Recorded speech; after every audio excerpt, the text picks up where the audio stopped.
चलो अब हम लोग जो क्वेश्चन लिखे हैं उसको हम लोग पहले इसी को लिख लेते हैं। क्या नंबर क्वेश्चन है? 9.28 क्वेश्चन लिख देते हैं, फिर आंसर लिखो 9.28। इसमें देखो इससे ज्यादा बच्चे को बैठना ही नहीं देंगे, ज्यादा है ना एकदम जैसे आवाज कोई नहीं करेगा और रेगुलर रहेगा, सब भी हल्ला करोगे बी ग्रुप में बैठो। यहाँ देखो हम लोग क्वेश्चन पहले समझ लें, जो समझ गए उसको लिख लेते हैं, अच्छा रहेगा। जो समझ गए उसको लिख लेते हैं। देखो क्या क्वेश्चन क्या था हमारा? चैप्टर हमारा है NCERT और यूनिट 9 हम पढ़ा रहे हैं आपको, यूनिट 9 और चैप्टर का नाम है हाइड्रोजन। हाइड्रोजन और ये चैप्टर खत्म हो गया। हम क्वेश्चन आंसर बता, क्वेश्चन आंसर 9.28वां क्वेश्चन पर पहुंच गया। 9 चैप्टर 28वां क्वेश्चन। 9.28 का मतलब क्या? 9वां चैप्टर क्वेश्चन नंबर कितना? 28। क्या क्वेश्चन है बोलिए? बोलो तो। Water in biosphere and biological system. Describe the usefulness of water usefulness of water in biosphere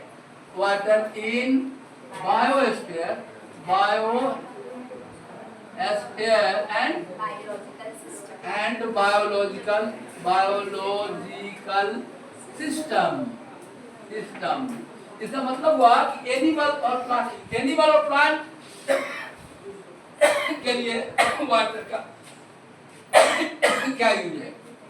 लिखेंगे, लिखो water is very useful for animal and plant. लिखो एनिमल एंड प्लांट सिस्टम। लिखो वाटर इज वेरी यूजफुल, ठीक है? Water is very useful. देखो देखिए, water is very useful for, देखो water is very useful for animal and plant system। लिखा, लिखो life is not possible life without water। लिखो life is not possible without water। life is not possible। जल्दी लिखो, नहीं लिखने आता तो बी ग्रुप में जाएगा। जल्दी लिखो तेज। लिखो life is not, copy check कर लेंगे ना अभी पढ़ने के बाद। Life is not possible without water. Life is not possible without water. देखो इधर एक बात समझो, सुनो बाबू है, सबको ध्यान से समझते भी चले। देखो जीवन के पानी के बिना जीवन संभव नहीं है। चंद्रमा पर आदमी नहीं है, जानवर नहीं है, पेड़ पौधा भी नहीं है। क्या है कि वहां पानी नहीं है। अपने जुपिटर पर पेड़ पौधा नहीं है, कुछ नहीं है, पेड़ पौधा नहीं है, एनिमल नहीं, क्यों? वहां पानी नहीं है। जहां पानी नहीं है वहां पर जीवन संभव नहीं है। क्यों? क्योंकि 50% composition of blood is conscious water. जो ब्लड हमको जिंदा रखता है उसमें 50% पानी है। ब्लड में क्या सब रहता है? कंपोजिशन ऑफ ब्लड क्या है? कंपोजिशन ऑफ ब्लड क्या क्या है बोलो तो? कंपोजिशन ऑफ ब्लड में क्या होता है? आरबीसी और क्या होता है? आरबीसी प्लस WBC प्लस क्या होता है? प्लाज्मा प्लस क्या होता है? प्लेटलेट्स ये होता है प्लेटलेट्स। अब देखो एक बात बताओ, याद देखो डेंगू काटने पर क्या घट जाता है? प्लेटलेट्स घटता है। अब एक बात बोलो, प्लाज्मा में कितना परसेंट पानी? 92%। याद रखना है, प्लाज्मा में पूछे तो उत्तर होगा 92%। अब ब्लड में पूछे तो क्या है कि ब्लड में केवल प्लाज्मा ही नहीं है, ये सब भी है। इस सब के बढ़ने से पानी का परसेंटेज घट जाता है। तो क्या लिखे हैं आप? कहां तक लिखे हैं? Composition of blood. देखो कंपोजिशन ऑफ ब्लड इज, देखो composition of blood is as follows. देखो composition of blood is as follows. Composition of blood is as follows. Composition of blood is as follows. ये देखो blood का composition इस प्रकार से है, ठीक है? और यहाँ 92% क्या है? प्लाज्मा में 92% वाटर H2O। अब देखो यदि पानी आजा पूरा ब्लड में परसेंटेज क्या है? 50%।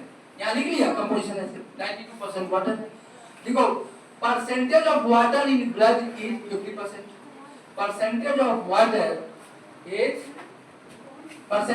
Water in blood is 50%। पानी ब्लड में कितना परसेंट है? 50%। देखो percentage of water in blood is 50%, ठीक है? तो देखो एक बात क्या देखे, पानी ना रहे तो ब्लड ही खत्म हो जाएगा आदमी का, ब्लड में से पानी हटा ले तो मर जाएगा आदमी। 50% तो पानी है। और लिखेंगे अगला लाइन क्या लिखेंगे, water is a very good medium for all biochemical reaction. Water is very good medium, देखो water is very good medium, water is very good medium, very good medium for almost all,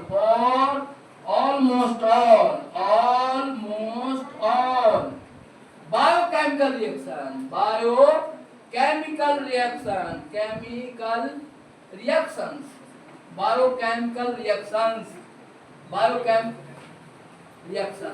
biochemical reaction. Body में जितना, plant में जितना biochemical reaction होता है, animal और plant में जो बायोकेमिकल रिएक्शन होता है उसका मीडियम क्या रहता है, वाटर है। सब रिएक्शन पानी में ही होता है, पानी ना रहे तो सारा रिएक्शन बंद हो जाए, आदमी मर जाएगा। इसीलिए प्लांट और एनिमल चंद्रमा पर डेवलप नहीं हो पाया, क्या वहां पानी नहीं था। और जीव पहले पानी में ही बना। और जानते हो जिस बंदर को देख के आप हंसते हैं वो हम लोग का पूर्वज है।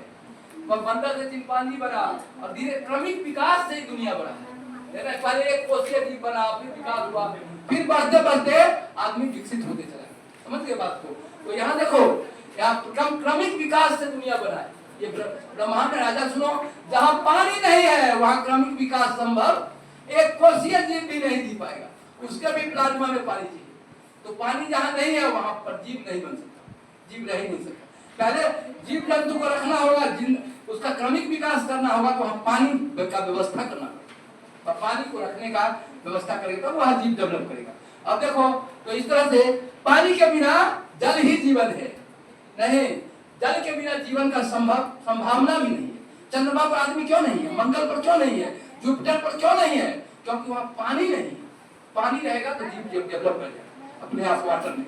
अब अगला पॉइंट देखो, तो दूसरा पॉइंट हुआ यहाँ कि जितना बायोकेमिकल बॉडी के अंदर या पेड़ पौधा के अंदर जो भी केमिकल रिएक्शन होता है उसके लिए पानी मीडियम का काम करता है, माध्यम का काम करता है रिएक्शन में। तो सब रिएक्शन बंद हो जाएगा, वाटर नहीं रहेगा। तो अगला पॉइंट देखो सर, नेक्स्ट पॉइंट एक पॉइंट और है कि देखो जो आप ही बताओ, गेहूं चावल जो हम लोग खाते हैं, गेहूं चावल डेली खाते हो, रोटी खाते हो ना, चावल खाते हो ना, खाते हो तो कौन गेहूं चावल तुम बनाता है, चाहे हम बनाते, पेड़ पौधा बनाते, पेड़ पौधा फोटोसिंथेसिस बनाता है। अब बोलो आज देखेंगे, water is necessary component for photosynthesis reaction. देखो water is necessary for photosynthesis reaction. देखो water is necessary for photosynthesis reaction. Water देखो, water is essential, water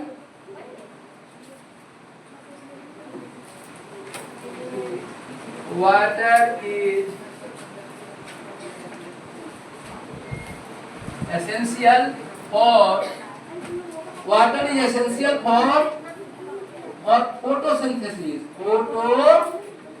in this reaction, photosynthesis process। Photosynthesis water जरूरी है। कैसे? Reaction लिखो, क्या होगा reaction, क्या होगा रिएक्शन बोलो बाबू, 6CO2 12H2O और यहाँ क्लोरोफिल रहता है,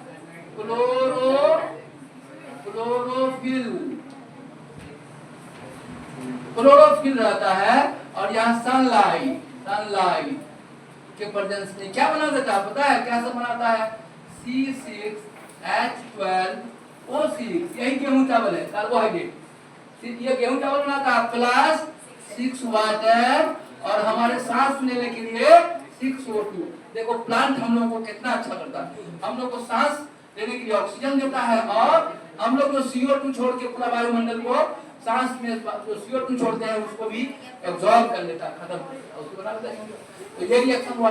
तो इसका मतलब सुनो, इस रिएक्शन में पानी कितना जरूरी है। देखो तो बिना पानी का तो रिएक्शन नहीं होगा, तो सब कोई भूखा मर जाएगा, जितना प्लांट और एनिमल है सब भूखा मर जाएगा, क्योंकि गेहूं चावल नहीं बनेगा, पानी नहीं रहेगा तो भी खत्म। तो जन्म ले भी लिया तो कुछ दिन में मर जाएगा, सूख के मर जाएगा, खाना ही नहीं मिलेगा। भोजन क्या देखो, अरे भूखा आदमी है ना, पत्थर चाटता है कि नहीं चाटता? देखो जब भोज होता है, जब 4-5 दिन का भूखा आदमी है वो पत्थर भी चाटने लगे दिवस को, समझ रहे हैं बात को? आप देखो भूखा आदमी कुछ भी करता है खाने के लिए करता है, तो खाना नहीं रहेगा तो मर जाएगा। तो देखो जान बचाने के लिए, समझ गए? यहाँ ध्यान दो। और खाना कब मिलेगा? जब तुमको पानी हो, फोटोसिंथेसिस हो। यदि पानी न रहेगा सिंथेसिस नहीं होगा, या तो मर जाएगा, भूख से मर जाएगा। चलो अगला पॉइंट, बॉडी का temperature, water maintains body temperature. क्या देखिए वाटर क्या करता है? मेंटेन करता है कौन टेम्परेचर को? बॉडी। देखो water maintains body temperature of animals. Water maintains the body temperature of animals. Water maintains the body temperature of animals. Water maintains the body temperature of animals. ठीक है, water maintains the body temperature of animals. Water maintain करता है body temperature, animal के body temperature को maintain करता है। ठीक है, लिख दिया बाबू। चलो अगला पॉइंट हम लोग ध्यान से देखें। वाटर मेंटेन्स द बॉडी, जिसको भी लिखने में दिक्कत होती है उनसे आग्रह है कि उस ग्रुप में हम हिंदी में भी लिखाएंगे, इंग्लिश में लिख देंगे, वहां ऐसे नहीं छोड़ते हैं। अब यहाँ समझ रहे कि सबको लिखने आ रहा है तो लिख लेगा लोग। और सुना जाए जो हमारा बी ग्रुप है उसमें इंग्लिश भी लिखेंगे, हिंदी भी लिखाते हैं। यदि किसी को थोड़ा भी दिक्कत हो लिखने में तो हिंदी ग्रुप में चलिए अच्छा रहेगी। ठीक है यार, लिख लिया। 9 पॉइंट कितना था ये? 28। अब उसके बाद वाला क्वेश्चन क्या है बोलो? 9.27 बोलो तो 9.27 भी समझा दिया था। 9. ये 9.29 इससे पहले भी एक छूटा था। कौन क्वेश्चन था? हो गया सब। और उस तुमको ना हो गया, लेट से उसको जो लेट से क्लास आया उसको नहीं हुआ। देखो क्या था कि डिमिनरलाइज वाटर को हम क्या वाटर को पीने में यूज कर सकते हैं। क्या क्वेश्चन में कितना है? 9.27। 9. लेट से आया नहीं समझ पाया। 9. यूट्यूब वाला बच्चा कभी तो छूट गया। 9.27 प्रॉब्लम। अभी देखो क्या है क्वेश्चन को उसको भी समझाएंगे। हाँ कहा इज, क्या लिखा? Is demineralized water, demineralized water, क्या is demineralized water और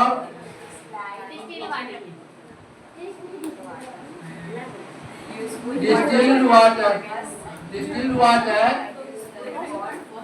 distilled water useful और ड्रिंकिंग पर है बातचीत, ड्रिंकिंग पर्पस।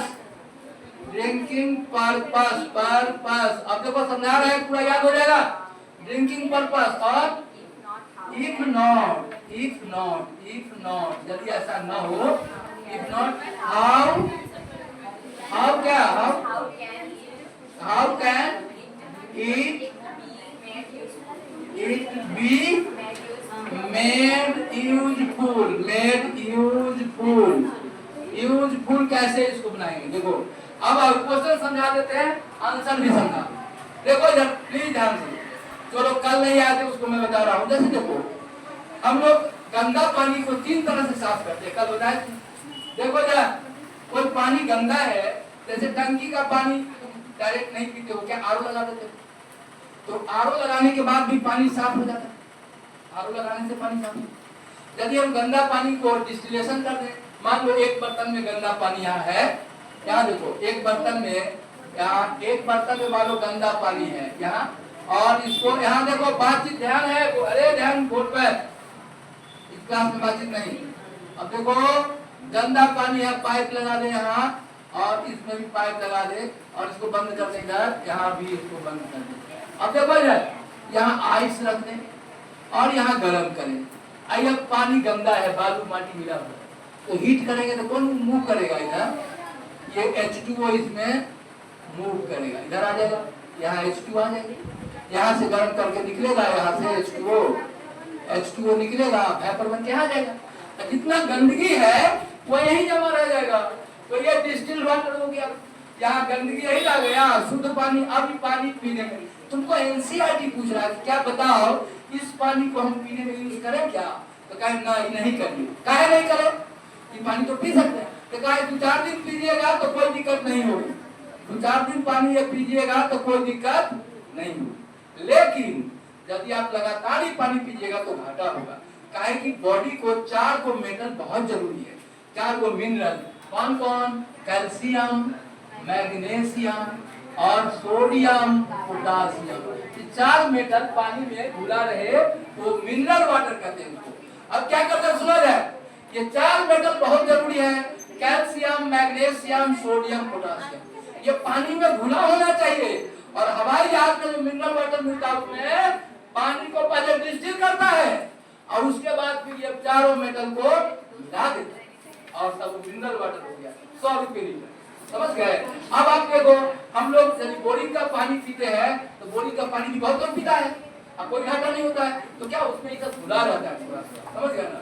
लेकिन तुम्हारे डिस्टिल वाटर में तो केवल पानी है ना उसमें। अच्छा बोलो था ए बातचीत कहां से बन रहा है, चल जाओ अभी ग्रुप में, तुमको सेंस नहीं, सब ध्यान रखो ना। देखो बता रहे हैं, किसी बच्चों को याद नहीं होगा, ये देखो यार बोलो, ये सारा की एनसीईआरटी तुमसे पूछ रहा है कि डिस्टिल वाटर पीना चाहिए कि नहीं पीना चाहिए। का 1-2 दिन पी लेंगे तो कोई दिक्कत नहीं होगा, लेकिन लगातार पिएंगे तो कौन कौन मेटल का कमी हो जाएगा? कैल्शियम, कैल्शियम का कमी हो जाएगा बॉडी में तो हड्डी कमजोर हो जाएगा, दांत कमजोर हो जाएंगे।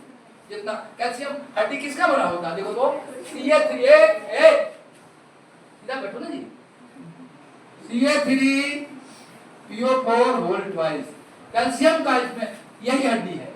और जानते हो कैल्शियम कैसे प्राप्त करते हैं हम लोग? कैल्शियम क्या करते हैं, एनिमल सब जब मर जाता है ना तो उसको हड्डी को जमा करते और बालू मिला के, कार्बन मिला के जला देते और सारा हड्डी कैल्शियम फास्फोरस ये सब निकाल देते हैं। समझ के बात को ये बात समझो, कहने का अर्थ समझो। यदि फास्फोरस कैसे निकालते हैं, हड्डी में से फास्फोरस निकालते हैं, तो बोलो हड्डी को मजबूत करने के लिए आपको कैल्शियम चाहिए और पानी के थ्रू जाएगा तो बहुत अच्छा है। पानी नहीं पियो दूध पीना पड़ेगा, तो दूध में कैल्शियम है, यहाँ देखो। लेकिन पानी में भी कैल्शियम रहता है। और अगर मिनरल वाटर में पहले क्या बना लेते हैं, डिस्टिल्ड वाटर, यही पानी में जब चारों मिला देते तो मिनरल वाटर हो जाता। हवाई जहाज पर जो चलता है वो पीता है, ट्रेन वाला नहीं, हवाई में जहाज में जाता है एकदम मिनरल वाटर। मिनरल वाटर में क्या पहले डिस्टिल्ड वाटर बना और उसमें क्या क्या मिला देना है, कैल्शियम। सोडियम से क्या होता है, सोडियम ब्लड के प्रेशर को मेंटेन करता है। जिसको लो बीपी है उसको डॉक्टर कहता है खूब नमक खाइए, जिसको हाई प्रेशर है उसको कहता है नमक नहीं खाइए, ज्यादा नमक नहीं खाइए। काहे, हाई प्रेशर वाला, हाई बीपी वाले को ये बीपी और बढ़ा देगा, सोडियम बीपी बढ़ा देता है। जिसको बीपी हाई है ना, थोड़ा सा नमक ज्यादा खिला दो तो बेहोश होकर चक्कर आ गिरता है। समझ गया ना? बीपी हाई वाले को नमक नहीं खाना है क्योंकि ये सोडियम और NaCl और बीपी बढ़ा देगा। लेकिन सुनो, बीपी को मेंटेन करने के लिए भी सोडियम चाहिए, हड्डी मजबूत करने के लिए कैल्शियम चाहिए। तो एनसीईआरटी तुमसे पूछा है, देखो समझने वाले का देखो जरा, पूछा क्या है कि क्या ये पानी पीना चाहिए, कौन वाटर, डिस्टिल्ड वाटर, इसको डिमिनराइज्ड वाटर भी कहेंगे। डिमिनराइज्ड वाटर या डिस्टिल्ड वाटर पीने में यूज होना चाहिए, तो कहेंगे नहीं, पीने पर इसमें क्या क्या, क्योंकि इसको क्या क्या नहीं रहता है, कैल्शियम नहीं रहता है, मैग्नीशियम नहीं रहता है, सोडियम नहीं रहता है, पोटासियम। जब डिस्टिल्ड वाटर में ये मिला देते हैं तो कौन वाटर होता है, मिनरल वाटर, सबसे बढ़िया वाटर जो ट्रेन वाला आदमी नहीं पीता, हवाई जहाज वाला को जाओ बोलो जनरल पानी नहीं पीता है, 20 रुपए लीटर का मिनरल वाटर है। मिनरल वाटर कैसे बनाते हैं, डिस्टिल्ड वाटर और उसमें क्या क्या मिला देते हैं बोलो, कैल्शियम, मैग्नीशियम, सोडियम, पोटासियम। ये आपकी पानी पियोगे ना तो अरे राम अमृत जैसा स्वाद क्या होगा, जीव को, बॉडी को जिसका जरूरत है ना, वो जिसको चीज का जरूरत है उस जीव को बहुत स्वादिष्ट लगता है। कैल्शियम का, जिसका हड्डी कमजोर है वो कैल्शियम वाला दवाई खाएगा ना या कैल्शियम दूध पिएगा तो उसको अच्छा लगेगा, क्योंकि जीव उसको टच करता है, जो बॉडी को जरूरत है उस चीज को एक्सेप्ट करता है, अच्छा लगता है, स्वादिष्ट लगता है। यहाँ देखो जब मिनरल वाटर कभी पियोगे तो देखोगे बहुत जनरल पानी से बहुत अच्छा है कि उसमें बॉडी के लिए कैल्शियम भी है, बॉडी के लिए मैग्नीशियम भी है, बॉडी के लिए सोडियम भी है, बॉडी के लिए पोटासियम भी। तो बोलो अब बताओ, क्वेश्चन का आंसर सब समझ गया, सब समझ गया। क्या कहेंगे, distilled water can not be useful for drinking purpose. Cold water distilled drinking purpose के लिए यूजफुल नहीं है, because it has lack of कौन मेटल बोलो, कैल्शियम, मैग्नीशियम, सोडियम, पोटासियम। देखो but if distilled water is mixed with, अच्छा अरे 1.5 kilo मिला दो, क्या थोड़ा मिलाओगे, अरे सोडियम 1.5 किलो मिला देगा, थोड़ा कैलकुलेटेड अमाउंट जितना जरूरत है बॉडी नहीं। If calculated amount of calcium, magnesium, sodium, potassium are mixed in distilled water, then it becomes mineral water and then it is very useful for drinking purpose. नहीं, जब इसको मिला देंगे तब बहुत अच्छा हो जाएगा, यही लिखना है। कितने आदमी को समझ में आ गया? अब हिंदी में बोल सकते हैं कि नहीं बोल सकते, सब बोल सकते हो, बोलो तो क्या डिस्टिल्ड वाटर पीने के लायक है? पीने के पर्पस में यूज करना चाहिए, कहा कि लंबा पी लेने से कोई बीमारी नहीं होगा, लेकिन ये सब का कमी हो जाएगा किसका बॉडी में, कैल्शियम का, मैग्नीशियम का। तो हम लोग कहेंगे अच्छा बोलो, जो हम लोग ये बोरिंग का पानी पीते हैं उसमें ये सब थोड़ा थोड़ा रहता है, इसका मेंटेन करो। बोरिंग का बढ़िया पानी, साफ पानी पीने में अच्छा लग रहा है, इसका मतलब सब मेटल उसमें है।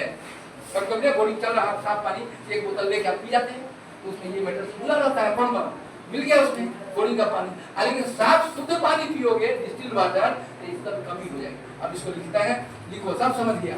बोलता क्या लिखेंगे, डिमिनरलाइज्ड वाटर और distilled water can not be useful for drinking purpose because it has lack of calcium, magnesium, sodium और पोटासियम। ये सब नहीं है, खाली पानी है, बॉडी को ये सब भी चाहिए। तो हम लोग लिखे इस बात को, लिखो, पहला लाइन क्या लिखोगे, लिखो distilled water cannot be useful, distilled water cannot be useful, distilled water cannot be useful for drinking purpose, distilled water cannot be useful for drinking purpose। लिखा, distilled water cannot be useful for drinking purpose because it has lack of because it has lack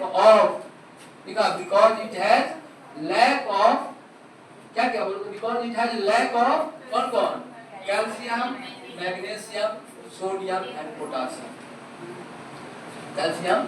calcium, magnesium, sodium and potassium, ठीक है। लिखो, ठीक है। अब लिखो if these metals are added, ऐसे if calculated amount, ज्यादा नहीं डालना है, चम्मच से अंदाज से नहीं डालना है, कैलकुलेटेड नहीं, 10 लीटर में कितना जोड़ के बॉडी को कितना चाहिए उतना ही ना, ज्यादा डाल दोगे तो गड़बड़ हो जाएगा।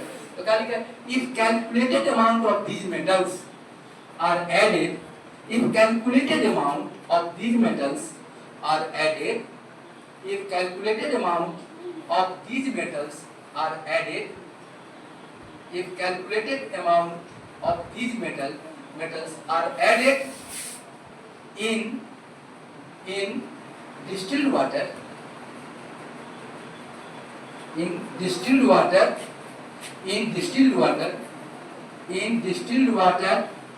then it becomes mineral water। तब इसको हम लोग mineral water, then it becomes mineral water and very useful for drinking purpose, and becomes very useful for drinking purpose, हो गया सर। ये क्वेश्चन क्लियर हो गया, फटाफट कैसे निकल रहा है, तुम लोग सब लिखना जानती हो, फटाफट लिख लिया, बात भी समझ गया। अच्छा बोलो तो एग्जाम में आप नहीं लिख दोगे, लिख देंगे, 4 मेटल नहीं रहता है, और ये डिस्टिल्ड वाटर में 4 मेटल लागेगा, मिनरल वाटर होगा। तब हवाई जहाज का लोग, हवाई जहाज से यात्रा करता है ना, अच्छा देखो हवाई जहाज वाला का, ट्रेन वाला का, बस वाला का, तीनों में अंतर है कि नहीं, लेवल में अंतर है। जो हवाई जहाज से जाता है उसको डिस्टिल्ड वाटर, मिनरल वाटर शुद्ध पानी, और उसमें इसका कैलकुलेटेड अमाउंट घोल दोगे, मिनरल वाटर कभी पियोगे ना तो बहुत अच्छा लगेगा, बहुत बढ़िया लगेगा। क्या उसमें क्या है, पानी भी है और बॉडी को चाहिए, घुला हुआ है। अच्छा कैलकुलेटेड अमाउंट घुला हुआ, ज्यादा ना कम, समझ गए। चलो 9.28 के बाद क्वेश्चन नंबर क्या बताओ, 9.29 देखते हैं, चैप्टर एनसीईआरटी यूनिट 9 और question number 2.9, question number 2.9, question number 2.9, तो बोलो 2.9 क्वेश्चन बोलिए क्या लिखा हुआ।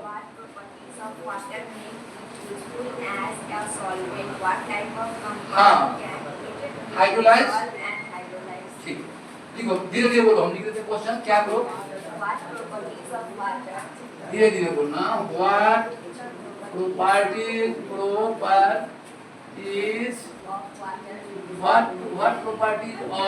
Water,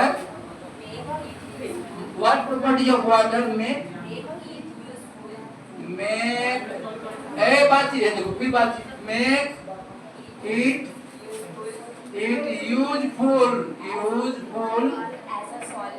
useful as a as a solvent. As a solvent. You should make it as a what is solvent. Solvent के तरह what properties of water make it useful as a solvent. ठीक है? कौन property इसको solvent के रूप में use करते हैं? और उसके बाद what type of compound? देखो पहले समझाऊंगा तब लिखाऊंगा what type.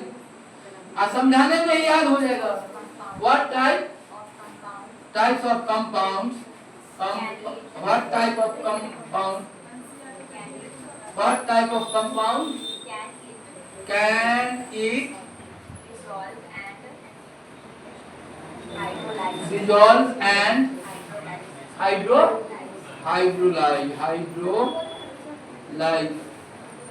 बस अब बात को समझ बता क्वेश्चन तो समझ लो पहले. कह रहा है क्या कि वाटर में कौन सा ऐसा गुण है कि बहुत अच्छा सॉल्वेंट है. देखो तो ये देखो बाबू एक दो चीज समझ. ये देखो हम लोग जो एनिमल का जो बायोकेमिकल रिएक्शन बॉडी में और प्लांट में जो बायोकेमिकल रिएक्शन होता है. तुम लोग खाना खाते हो ना, हम लोग खाना खाते हैं ना, बॉडी के जाने के अंदर केमिकल रिएक्शन स्टार्ट होती है. उसमें एंजाइम हम काम करते हैं, कैटलिस्ट का काम करते हैं. एंजाइम नहीं हो तो बायोकेमिकल रिएक्शन बंद हो जाए. 100 ग्राम चावल 3 महीने में नहीं पचा पाएंगे.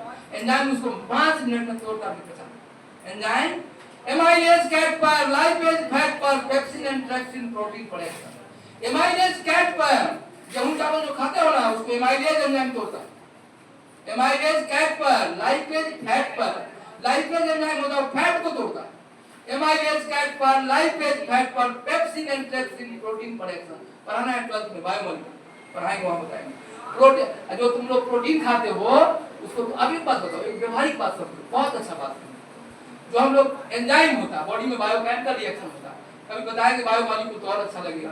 देखो जैसे सुनो, जैसे पुराने घर से नया घर कोई मान लो पुराना कोई घर खरीद लेता है, उसको पसंद नहीं है कि घर ने बढ़िया मॉडर्न नहीं बना तो तोड़ के ईंट को फेंकता नहीं है, सारा ईंट को साफ करवा के फिर नया घर उसको बन जाए. अच्छा बोलो दीवार उठा के जोड़ेगा कि ईंट साफ करके जोड़ेगा? ईंट साफ करके. तो वैसे तुम अंडा का प्रोटीन खा लेता है, मीट का प्रोटीन खा लेता है, मछली का प्रोटीन खा लेता है, उसको बॉडी डायरेक्ट नहीं तोड़ता है, वो दीवार हो गया. तोड़ने के लिए लेबर सेट किया जाता है. ईंट अपने साफ हो जाएगा, लेबर सेट करता है, वही एंजाइम करता है, सारा ईंट को अलग अलग करके साफ कर देगा. तो सुनो प्रोटीन को तोड़ के बॉडी में जो प्रोटीन को पेप्सिन और ट्रेप्सिन एमिनो एसिड बना पढ़ोगे आगे बायोमोलिक्यूल पढ़ो. देखो कोई पुराना घर खरीद के नया घर बनाना चाहे तो ईंट यूज कर सकता है, लेकिन क्या करना पड़ेगा? ईंट को वैसे ही दीवार को जोड़ देगा उठा के? दीवार को नहीं जोड़, दीवार जुड़ेगा. पहले ईंट को अलग अलग साफ करना पड़ेगा, वही एंजाइम करता है. एक एक ईंट को 1 लाख ईंट को 1 सेकंड में सीधा कर एंजाइम. समझ लो बाबू, बहुत मोस्ट पावरफुल कैटलिस्ट होता है बॉडी के अंदर में. 4 तरह का एंजाइम बना हुआ है. एमाइलेज कैट पर लाइपेज फैट पर पेप्सिन एंड ट्रेप्सिन प्रोटीन प्रोडक्शन. जब पढ़ाएंगे याद हो जाएगा. जब ऑर्गेनिक में पढ़ाएंगे, केमिस्ट्री में भी बायोमोलिक्यूल पढ़ना, बायोलॉजी सब पढ़ाएंगे, हम भी पढ़ाएंगे. तो वहां पर ट्रिक बता देंगे कि एमाइलेज कैट पर मतलब कैट मींस क्या? जितना गेहूं चावल खाते हो ना कार्बोहाइड्रेट नहीं ध्यान है, चले जाएंगे बी ग्रुप में, बहुत जल्दी गिरा कर देंगे. Amylase cat means carbohydrate. गेहूं चावल खाते हो उसको कौन तोड़ता है? कार्बोहाइड्रेट. वो गेहूं चावल डायरेक्ट बॉडी में नहीं चल जाते, उसको तोड़ के ग्लूकोज बनाता है. कौन? एमाइलेज कैट पर लाइपेज फैट पर फैट को तोड़ता है कौन? Lipase enzyme. अब पेप्सिन और ट्रेप्सिन प्रोटीन प्रोडक्शन. प्रोटीन को यदि प्रोटीन अंडा का प्रोटीन खा लिया, वो प्रोटीन बॉडी में नहीं होता है, पहले उसको तोड़ तोड़ के ईंट अलग करता है, एमिनो एसिड बनाता है, एंजाइम बनाता है. कौन एंजाइम? पेप्सिन. प्रोटीन को एमिनो एसिड बनाता है. अब फिर उस एमिनो एसिड से आदमी अपना टाइप का प्रोटीन बनाता है. अंडा का प्रोटीन है, तुम्हारा प्रोटीन एक जैसा नहीं है, लेकिन ईंट वही है, बालू सीमेंट वही है. तो समझ गए बात को? याद रखो पेप्सिन और ट्रेप्सिन से हम लोग पहले पेप्सिन. आप लोग वहीं चलो, आप चलिए ऑफिस पर ही नहीं, एक अरे यूट्यूब पर क्लास चल रहा अभी 5 मिनट नहीं. अब देखो यार, तो कहने का अर्थ है प्रोटीन को आप एमिनो एसिड में कौन बदलता है? पेप्सिन और ट्रेप्सिन. बोलो ट्रिक याद हो गया हो? एक बच्चा को याद हो गया. एमाइलेज क्या पेप्सिन आता है? बोलो एमाइलेज फैट पर लाइपेज फैट पर पेप्सिन ट्रेप्सिन प्रोटीन. ये बायोलॉजी में भी है और बायोमोलिक्यूल केमिस्ट्री में भी पढ़ना है, वहां भी मिलेगा. तो एमाइलेज किस पर? कार्बोहाइड्रेट को तोड़ता है. और जो तुम गेहूं चावल खाते हो ना डायरेक्ट बॉडी में नहीं जाता है, इसको एमाइलेज एंजाइम तोड़ के ग्लूकोज बना देता है, तब बॉडी उसको सिंथेसिस। अब तो अंडा प्रोटीन, अंडा वाला प्रोटीन खा लिया, मीट वाला प्रोटीन खा लिया, मछली वाला प्रोटीन, वही बॉडी में नहीं होता, उस प्रोटीन को पेप्सिन और ट्रिप्सिन एमिनो एसिड बना देता है, और फिर एमिनो एसिड हो गया ईंट, नया ईंट, अच्छा ईंट, साफ किया हुआ ईंट, और उससे फिर नया दीवार बन जाएगा, फिर नया प्रोटीन तुम अपने लायक बना लोगे। समझ गए बात को? ऐसे बोलो, ये एक्शन हो गया। कहां देखो, यहां ध्यान दो, अभी हम बता रहे थे तुमको, सुनो। कह रहा है कि वाटर का कौन सा प्रॉपर्टी, क्या ध्यान दो, एक बात ध्यान दो, बॉडी के अंदर बहुत सारा बायोकेमिकल रिएक्शन होता है, वहां भी वाटर सॉल्वेंट की तरह काम करता है। अब यहां देखो, कह रहा है कि वाटर का वो कौन सा गुण है, बातचीत, वाटर का वो कौन सा गुण है जो उसको सॉल्वेंट की तरह, क्या कह रहा है, make it very useful solvent, गोलक के रूप में। इसके पास दो प्रॉपर्टी, कौन कौन प्रॉपर्टी बताया था, डाइलेक्ट्रिक कांस्टेंट कम, कौन सी कम है, डाइलेक्ट्रिक कांस्टेंट, जिसका डाइलेक्ट्रिक कांस्टेंट कम होगा, आयनिक कंपाउंड को घोल घाल के छोड़ देगा, नमक पानी में घुल जाएगा, नमक पानी में घुल जाएगा। और सुनो, पेंट पानी में नहीं घुलेगा, पेंट हाथ में लग गया पानी से धो देंगे नहीं, उसके लिए क्या चाहिए, थिनर चाहिए, चाहे पेट्रोल डीजल चाहिए, तब घुलेगा। लेकिन ionic compounds are highly soluble in water because dielectric constant of water is very high, 80 होता है, जिसका डाइलेक्ट्रिक, सब कहानी समझाए हैं आप, इसका पहला क्लास है, एक दिन समझाए थे सब डाइलेक्ट्रिक कांस्टेंट क्या होता है, पूरा प्रॉपर्टी जब तुम लोग क्लास क्या करने, बी ग्रुप में बैठे हैं तो क्या कहते हैं, शांत रहा करो, मन 2 मिनट में मन पढ़ लो, सब दूसरा भी तो पढ़ रहा है, कितना शांति से दूसरा देखो इधर। तो क्या कहें हम लोग, जो जिस अच्छा बोलो, पानी का सबसे बढ़िया सॉल्वेंट, कोई आयनिक कंपाउंड न बचेगा पानी में, खूब घुलेगा, नमक पानी में खूब घुलता है, लेकिन तुम पेंट लग जाएगा हाथ में तो नहीं घुल पाओगे, लेकिन पेंट आयनिक कंपाउंड नहीं है, NaCl, KCl, Zn सब घुल जाएगा, काय घुल जाएगा, इसका डाइलेक्ट्रिक कांस्टेंट क्या बहुत हाई होगा। अब उस डाइलेक्ट्रिक कांस्टेंट कहना पड़ेगा, एक क्लास में पूरा क्लास में बताया था कि डाइलेक्ट्रिक, एक पूरा क्लास दिए थे व्हाट इज डाइलेक्ट्रिक कांस्टेंट। अब तुम कहोगे अब हम कैसे पढ़ेंगे, YouTube पर लिखा होगा, हमारा अब ये 50 वीडियो गया है, अब एक वीडियो में लिखा होगा व्हाट इज डाइलेक्ट्रिक कांस्टेंट, पूरा समझाया क्या करता कैसे घुलता। लेकिन अब सुनो, आज हमारा जो क्वेश्चन दूसरा है, क्वेश्चन क्या है बोलो तो, क्वेश्चन कह रहा है कि पानी बढ़िया सॉल्वेंट क्यों है, तो कहेंगे इसका डाइलेक्ट्रिक कांस्टेंट हाई है, सारा आयनिक कंपाउंड को ये घोल दे, ठीक है। दूसरा पॉइंट है, आयनिक कंपाउंड को तो घोल देगा, देखो इधर ऑर्गेनिक कंपाउंड को भी घोल देता है, कोवैलेंट कंपाउंड को किसको घोलता है, जिसके साथ ही हाइड्रोजन बॉन्डिंग है। देखो पानी में पेंट भले ही नहीं घुले, मिट्टी तेल ना घुले, लेकिन अल्कोहल तो घुलता है, अल्कोहल भी तो ऑर्गेनिक कंपाउंड है, चीनी भी ऑर्गेनिक कंपाउंड है, जो तुम खाते हो ना या पीते हो, पानी और नमक को छोड़ दो तो सारा ऑर्गेनिक कंपाउंड, जो कि तुम खाते हो, 2 चीज पर ध्यान रखना, कौन कौन, नमक और पानी यदि छोड़ दिए, बाकी जितना चीज तुम खाते हो सब कौन कंपाउंड है, ऑर्गेनिक। और ऑर्गेनिक कंपाउंड को पानी में नहीं घुलना चाहिए, कोवैलेंट कंपाउंड, आयनिक कंपाउंड पानी में घुलता है, ऑर्गेनिक कंपाउंड को नहीं घुलना चाहिए, लेकिन घुलता है। देखो चीनी तो पानी में घुलता है, नमक से कम घुले, देखना याद करें, 1 चम्मच नमक 1 चम्मच चीनी पानी में डाल देना, पहले कौन घुले, नमक तुरंत घुले, चीनी लेट से घुले, चीनी कोवैलेंट कंपाउंड है, लेकिन पानी के साथ कौन बॉन्डिंग करता है, हम कहेंगे पानी का घोलने का 2 टेक्निक, एक तो इसका डाइलेक्ट्रिक कांस्टेंट है, इसलिए सारे आयनिक कंपाउंड को घोल देता है, याद हो गया होगा। पानी क्यों सॉल्वेंट अच्छा है, 2 कारण से, कौन कौन, इसका डाइलेक्ट्रिक कांस्टेंट चाहिए। अब तुम कहोगे बताइए डायरेक्ट, एक क्लास में समझाने डायरेक्ट कौन समझा चुके हैं, जब क्वेश्चन दिखा रहे हैं ना, थ्योरी भी पढ़ाए, वाटर का प्रॉपर्टी डाइलेक्ट्रिक कांस्टेंट। जो अच्छा बच्चा डॉक्टर इंजीनियर बनना चाहता है पहली बार, तो सारा कैसे देख लेंगे, पहला क्लास पूरा हाइड्रोजन आपको याद हो जाए, जो एक पहला में क्या पढ़ा है फिर दूसरा में, आज ऐसा नहीं कि सुबह उल्टे पढ़ लेना है ना, पहला फर्स्ट चैप्टर पढ़ना, पहला वीडियो में क्या है, फिर दूसरा वीडियो में क्या है, तीसरा वीडियो में क्या है, पढ़ोगे मन लगते जाएगा, अब पूरा उसके बाद पढ़ोगे दोहराना नहीं आएगा। अभी जैसे हमने कहा कि डाइलेक्ट्रिक कांस्टेंट हाई है, आपके ब्रेन में उदाहरण होगा कि डाइलेक्ट्रिक क्या होता है, एक दिन पूरा डिटेल में वीडियो पर लिखा हुआ है कि डाइलेक्ट्रिक, एक पूरा क्लास यही बताया कि डाइलेक्ट्रिक होता क्या, समझ गया ना, क्यों होता है, किस कारण से होता है, सब बताएं। तो आप वीडियो पर उपलब्ध है, आप देख लीजिए उसको, 50 वीडियो अभी जा चुका है, जिनका छूटा है उनको देख लेना चाहिए, आज ही जाके देखना चाहिए व्हाट इज डाइलेक्ट्रिक। तो देखो इधर, तो अभी तो हम वहां जाएंगे तो क्वेश्चन छूट जाएगा, हम कभी तो यही लिखेंगे कि पानी बढ़िया सॉल्वेंट है क्योंकि डाइलेक्ट्रिक कांस्टेंट है, ये क्वेश्चन। अब बोलता ऑर्गेनिक कंपाउंड क्यों होता है? कौन बॉन्डिंग कर लेता है? अल्कोहल पानी में क्यों होता है? वाटर के साथ कौन बॉन्डिंग कर लेता है? Hydrogen bonding. हाइड्रोजन बॉन्डिंग कैसे करता है थोड़ा सा बता देते हैं, कमजोर बच्चों को समझ आए। देखो यहाँ जान लो, ये H2 हुआ, OH। अब तुम लोग समझा है बहुत, H पर क्या होगा? डेल्टा प्लस, H पर क्या होगा? डेल्टा प्लस, O पर 2 डेल्टा माइनस। क्यों होगा ऐसा? सब सिखाया है।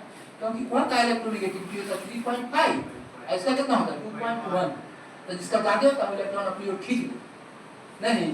अब मान लो 2 आदमी साझा करके व्यापार कर रहा है, जो ज्यादा पैसा लगा दबंग होता है, तो ज्यादा किसका चलता है? उसी का चलेगा। तो ये इलेक्ट्रॉन को अपनी ओर खींच लिया तो डेल्टा माइनस, इसका खींचा गया तो डेल्टा प्लस। अब ये क्या करता है? 3.5 है। अब इसको बता देते हैं समझाने के लिए। अब देखो अल्कोहल है CH3OH या C2, जो शराब पीता है पानी में खूब घुलता है, C2H5OH O आगे तो H, इस पर डेल्टा माइनस, इस पर क्या होगा? Delta plus. अब देखो E प्लस E माइनस आपस में जुड़ जाते, इसका H प्लस, अल्कोहल का H प्लस, ऑक्सीजन का O माइनस, पता नहीं था, इसी को हाइड्रोजन बॉन्डिंग कहते हैं। अब एक दिन 4 दिन पढ़ा है हाइड्रोजन बॉन्डिंग, वो भी कैसे पढ़े? व्हाट इज हाइड्रोजन बॉन्डिंग 4 दिन पढ़ा है डिटेल में। और जो हाइड्रोजन बॉन्डिंग पढ़ा उसका वीडियो जा रहा है, एक उसका वीडियो भाग रहा है काफी दिन में, बहुत बच्चे उसको देख रहे हैं कि हाइड्रोजन बॉन्डिंग क्या है। बहुत अच्छा लग रहा है बच्चों को देख कर, मतलब डेली 10-15 व्यू डेली अपने आप बढ़ते जाते हैं। सब बच्चा उसको देखता है, उसको बहुत पढ़ता है, जिसको ज्यादा देखेगा उसका व्यू ज्यादा जा रहा है। ध्यान देखो इधर बोर्ड पर, तो हाइड्रोजन बॉन्डिंग क्या है यहाँ ध्यान दो बोर्ड पर। तो ये हाइड्रोजन बॉन्डिंग समझ आया? इसी बॉन्डिंग के कारण अल्कोहल पानी में घुल जाता है। तो बोलो, अब बोलो, कोई पूछेगा water is very good solvent, अब तुमको खड़ा कर, इसके 2 कारण बताओ। क्या कारण? पहला डाइलेक्ट्रिक कांस्टेंट है, और दूसरा क्या कारण है? Hydrogen bonding. हाइड्रोजन बॉन्डिंग के कारण ऑर्गेनिक कंपाउंड को खोल लेता है, चीनी को खोल देता है, अल्कोहल को खोल देता है। अच्छा बोलो, आई बोलता मिट्टी तेल का नहीं होता, मिट्टी तेल में हाइड्रोजन बॉन्डिंग संभव नहीं, पेंट में हाइड्रोजन बॉन्डिंग संभव, जो वही ऑर्गेनिक कंपाउंड पानी में घुलेगा जो इसमें हाइड्रोजन बॉन्डिंग को बना सकता है। चीनी बना लेता है, अल्कोहल बना लेता है, और वो जैसे मिट्टी तेल में तो C14H30, जब OH रहेगा तब ना, देखो तो इसको OH है तब ना डेल्टा माइनस डेल्टा प्लस, ये डेल्टा प्लस इस डेल्टा माइनस को समझ तब रहेगा बनेगा। अब हाइड्रोजन बॉन्डिंग क्या है? कैसे पर है, और जिसको छूट गया आप नया बैच में पढ़ाएंगे, में पढ़ाएंगे, पढ़िएगा, अलग से भी बता देंगे। अब चलो एक बात समझो, तो हमको एक क्वेश्चन का उत्तर तुम समझ गया। What properties of water make it useful as a solvent? 2 property कौन कौन? All ionic compounds are dissolved are soluble in water due to very high value of constant and organic compounds are soluble in water due to one and what and due to 2 reasons water is very good solvent. कौन कौन reason? Very high value of dielectric constant and capacity of formation of one. Due to following reasons water is very good solvent. Due to following reasons water is very good solvent. Due to following reasons water is very good solvent. Due to following reasons water is very good solvent. Due to following reasons water is very good solvent. पानी बहुत अच्छा solvent होता है। क्यों? ठीक है, पहला क्या लिखेंगे? Dielectric constant, die electric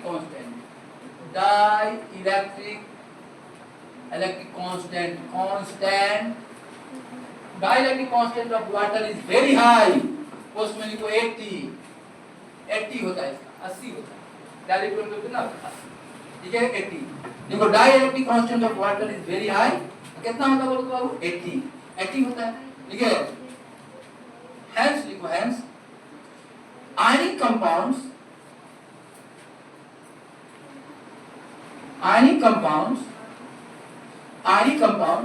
are highly soluble in water.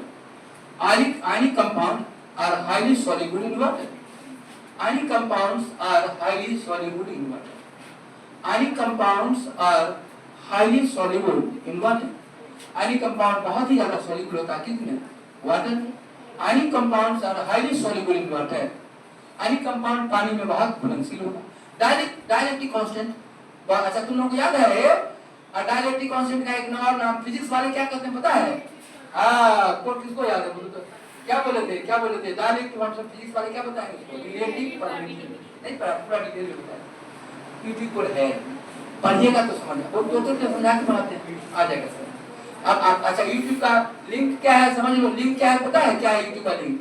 PK Jha college classes YouTube पर खोलना, लिख लेंगे जिनके पास छूटा है यूट्यूब पर, कभी कभी देखना जो पढ़ना है जो छूट गया उसको पढ़ लेंगे। यूट्यूब पर क्या लिखना खोलना है मालूम है? पीके झा कॉलेज क्लासेस खोलेंगे, पूरा 50 को वीडियो आपके सामने आएगा। आप पढ़ना शुरू करना पहला वीडियो से, एबीसीडी से नहीं आप पढ़ेगा लोग, पहले से पढ़ोगे खूब मन लगे सब हो जाए। अच्छा पढ़ के बड़ा देखो, जिसको डॉक्टर इंजीनियर बनना है, अब क्या होता है देखो ना, जो बच्चा फर्स्ट टाइम पढ़ता है हंसता खेलता पढ़ते होता जो एक बार 5 नंबर से फेल कर जाता है, वो जब पढ़ने आता है ना बहुत सीरियसली एकदम सीरियसली वो चाहता है कि कुछ भी पढ़ाओ कंप्लीट करो, जितना पढ़ाना है पढ़ाओ कंप्लीट करो। एक बार जब फेल करके आता है ना बच्चा बहुत, उसको हम लोग टारगेट बैच कहते हैं। आई जब हम लोग कोचिंग में पढ़ाते हैं तो उसको क्या कहते हैं? Target batch. एक बार फेल कर हुआ बच्चा, अब ज्यादा से ज्यादा फेल कर गया तो दोबारा परीक्षा नहीं, 75 नंबर 100 नंबर, 5 नंबर से जो फेल करता है छटपटा के पढ़ो, बहुत छटपटा सब 5 नंबर से ऐसा पढ़ाइए कि अगला बार हो जाए। और वह एकदम एक एक चीज एक एक बात एक ही लाइन में एक ही बार में याद कर जाओ, एक एक पॉइंट एक बार में याद कर जाओ, आंसर और पढ़ाइए और पढ़ाइए। बोले तो डायलेक्ट्रिक कांस्टेंट को फिजिक्स में क्या कहते हैं? रिलेटिव परमिटिव, बहुत अच्छा समझाते थे, कोई रिलेटिव परमिटिव है बहुत अच्छा बताए। आप जाके घर पर खोजना डायलेक्ट्रिक कांस्टेंट पढ़, ये यूट्यूब पर है, हमारा 50 वीडियो भी गया है, उसमें कहीं ना कहीं मिल ही जाएगा, खोजना पड़ेगा। और देखो अच्छे बच्चों को कंप्लीट करना है जैसे भी हो। महाभारत में भीष्म पितामह को अर्जुन भी गिराया था, दिन में गिराया, रात में रोते हुए उनका पैर छूट गया, वही तीर पर गया था, कह निहत्था भी पितामह को गिरा दिया, खाली हाथ तीर मार के गिरा दिया। और जब रात में अर्जुन जब भीष्म पितामह के पास गए और प्रणाम किया तो कहे विजयी भव पुत्र, गिरा हुआ तो वो क्या कहा कि सर पितामह विजय बड़ी मौका पर, आज आपको गिराना पड़ेगा, आपके गोद में खेले थे आपको गिराना पड़ा, कल द्रोणाचार्य को। तो भीष्म पितामह समझाए थे एक बहुत बड़ा लाइन कि युद्ध से पहले शांति, युद्ध से पहले शांति और युद्ध के बाद विजय, जिस कीमत मिले सस्ता। युद्ध किसी कीमत पर युद्ध टल जाए तो बहुत अच्छा, युद्ध नहीं होना चाहिए, सब बर्बाद हो जाए। आज इजराइल अमेरिका में युद्ध हो रहा है, भारत भी प्रभावित, तेल महंगा हो गया, जहां से तेल है ना मारपीट होगा, तेल के कुआं पर तेल खत्म हो जाएगा, फिर तेल महंगा, समझ गए? तो बोलो युद्ध हुआ इजराइल अमेरिका में, भारत भी प्रभावित। अब 100 रुपये का नहीं, अब 300 रुपये लीटर, लोग मोटरसाइकिल से साइकिल पर आ जाएंगे, नहीं क्या करेगा दिक्कत। अब देखो युद्ध किसी के लिए अच्छा है, इसीलिए पितामह क्या कहे कि युद्ध से पहले शांति, जिस कीमत मिले सस्ता होता है। अब देखो जो हम जो युद्ध किया वो समझेगा। अब देखो रूस और क्या है कौन में युद्ध यूक्रेन में एक साल से युद्ध चला, सारा सिस्टम बर्बाद है, अंत में खाने पीने का नौबत आ जाएगा, दिक्कत, भूखा मरेगा लोग, युद्ध में सब कुछ बर्बादी हो जाएगी। युद्ध किसी तरह से अच्छा नहीं, लेकिन सुनो तो लाइन का बहुत इंपॉर्टेंट है कि युद्ध से पहले शांति, जिस कीमत मिले अच्छा होता है, और यदि युद्ध शुरू हो जाए तो विजय, जीत, जिस कीमत मिले सस्ता होता है। जिस दिन तुम डॉक्टर मेडिकल का तुम्हारा रिजल्ट निकलेगा, मेडिकल इंजीनियरिंग का, लाइन बड़ी बड़ी मन से सुनोगे, फिर याद करोगे कि लड़ाई शुरू होने के बाद युद्ध से पहले शांति, जिस कीमत मिले सस्ता है, लेकिन युद्ध शुरू हो जाने के बाद जीत, जिस कीमत मिले सस्ता। जीत मतलब समझते हो? आगे जीत जिस कीमत मिले सस्ता होता, मतलब समझा? लड़ाई में यदि तुम मेडिकल की लड़ाई में कूद पड़े हो तो डॉक्टर का रिजल्ट जिस कीमत मिले सस्ता हो, इंजीनियर का रिजल्ट जिस कीमत मिले सस्ता होगा। एकदम सब खपा देना, हड्डी हड्डी बचे, लेकिन कंप्लीट कर, कितना कष्ट है, कंप्लीट कर जाओगे सब कुछ सुधर जाएगा। समझ गया? इसलिए जो लाइन पढ़ाते रहते हैं एक एक लाइन को याद करो, समझ गया? बंद कीजिए तो सर आगे पढ़ाएंगे। अब हमको घर जाना है, अब अच्छा हो गया, हम लोग डबल मैच में मैच खेलेंगे। चलो कल इसको एक्सप्लेन लिखाऊंगा, कल इस क्वेश्चन को लिखाऊंगा, और सुनो यार 1 मिनट देखो, जैसे बी ग्रुप अलग हो गया, स्पीड नहीं बढ़ गया मैच का, 3-4 क्वेश्चन हम लोग लिखाते नहीं निकल गया। अब लिखाने पर तुम लोग लिख ले रहे हो, ठीक है, मोबाइल निकाल लोगे, ठीक है, इसमें से एक दो आदमी और बाहर करेंगे ना, बाहर नहीं करेंगे, उसके लिए अच्छा होगा, वहाँ स्लो पढ़ाएंगे, हिंदी में लिखाएंगे, सब कुछ समझाएंगे, इसलिए वहाँ अच्छा होगा। चलिए 1-2 आदमी और करोगे बहुत अच्छा होगा। कलम अपना अपना